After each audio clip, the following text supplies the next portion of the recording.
Hello everyone, কেমন আছো সবাই? আশা করি সবাই ভালো আছে আর আমিও ভালো আছি। তো আমার নতুন একটা ভিডিওতে সবাইকে অনেক ওয়েলকাম।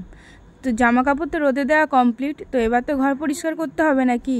তো দেখো এদিকে আমি লেগেও পড়েছি ঘর পরিষ্কার করার জন্য। তো সামনেই পুজো আসছে আর ভাদ্র মাস, তো ঘর সব তো পরিষ্কার করতে হবে, ঝুল ঝাড়তে হবে। তো ঝুল টুল সপ্তাহে ঝাড়াই, কিন্তু এই যে বাংকারে যে জিনিসপত্রগুলো রয়েছে, তো এইগুলো না বছরে একবার খুব জোর দুবার হয়তো পরিষ্কার করা হয়, কারণ এত ধুলো ঝুল পড়ে যে একদমই ভালো লাগে না। তো যাই হোক, দেখো এখানে আমি পরিষ্কার করবো বলে সব বাংকার থেকে এখানে ওপর থেকে নিচে নামিয়ে নিচ্ছি। আর ওপরে এই যে এইগুলো নামাচ্ছে দেখছি, এগুলো সব বিয়েতে গিফট পাওয়া জিনিস।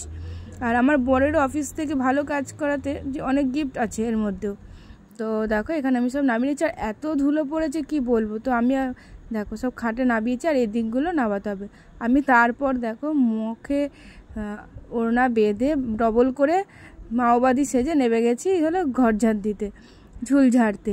না হলে তো জানোই ধুলে আবার হ্যাচ্চি হ্যাচ্চি করতে হবে। তো দেখো এখানে আমি ভালো করে ঝেড়ে নিচ্ছি, কারণ বছরে একবার কিংবা দুবার ঝাড়ি। তো আগের বছর একবারই ঝেড়েছি, তো এবার ভালো করে না ঝাড়লে আবার মুশকিল আছে।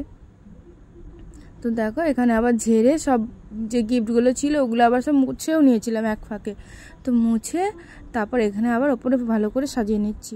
না হলে না এত ধুলো পড়ে, রাস্তার ধারে ঘর হলে এই এক মুশকিল, মানে ধুলো রোজ ঝাড়ি রোজ এত ধুলো ধুলো পড়ে যায়, মানে রোজ একবার করে তোমাকে ঝাড়া দিতেই হবে, এরকম একটা ব্যাপার।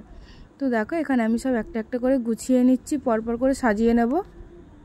একা হাতে করতে হয় তো খুব কষ্ট হয়ে যায়। সকালবেলা ঘরে রান্নাবান্না সেরে ও অফিস বেরিয়ে গেলে, ওকে খাবার দিয়ে দিলাম, দেওয়ার পর তারপরে আমি এসেছি, নইলে এইসব করতে প্রায় অনেকক্ষণ লেগে যাবে। তো আমার তো প্রায় 3 ঘন্টা মতন লেগে গেছিলো, প্রায় 2:30-3টে বেজে গেছিলো আমার ঘর পরিষ্কার করতে, 11টা থেকে 3টে, বুঝতেই পারছো দেখো কেমন অবস্থা। তো দেখো এখানে আমি সব গুছিয়ে নিচ্ছি। আমি আবার খাটের পায়ের ওপর উঠে গেছিলাম। আর এই বাইরে যে বারান্দাটা আছে, ওই বারান্দাটা তো বোনরা যখন এসেছিল ওরা পরিষ্কার করে দিয়েই গেছিলো, তো আমার অনেকটাই উপকার হয়। তারপর দেখো এখানে আমি সব বিছানা টিছানা ঝেড়ে চাদর পাল্টে আবার অন্য চাদরও ভরে নিয়েছি, দিয়ে এবার এখন বালিশের কভারগুলো ভরে নেবো। ঘরটার পরিষ্কার থাকলে না দেখবে মনটাও ভালো লাগে, মনটা ফ্রেশও লাগে। তো সুতরাং সেই কারণে আর কি পরিষ্কার করা, সকলেই হয়তো করো এই ভাদ্র মাসে পরিষ্কার। তো কে কে করো অবশ্যই কমেন্টস করে জানিও কিন্তু।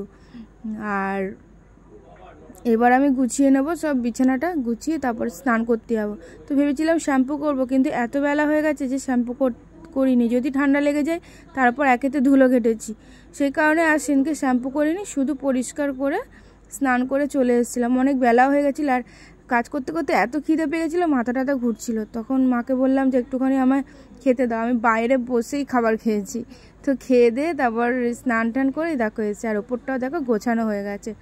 আর এই যে বিয়ের যে লেখাটা, এইগুলো এখনও তুলিনি, এগুলো পরিষ্কার করব, করে ভালো আবার পেপার দিয়ে যেগুলো সেই ট্রান্সপারেন্ট পেপারগুলো হয় ওগুলো দিয়ে আবার পরিষ্কার করে নেবো। আর এইটা ছিল আমার বিয়ের তত্ত্ব, দেখো এখানে সব লেখা রয়েছে কাকে কী দেওয়া হয়েছিল সেইগুলো, তত্ত্বের আর কি যে লিস্টটা থাকে সেটা। আর ভিডিওটা কেমন ভালো লাগলো কিনা অবশ্যই কিন্তু কমেন্টসে জানাবে।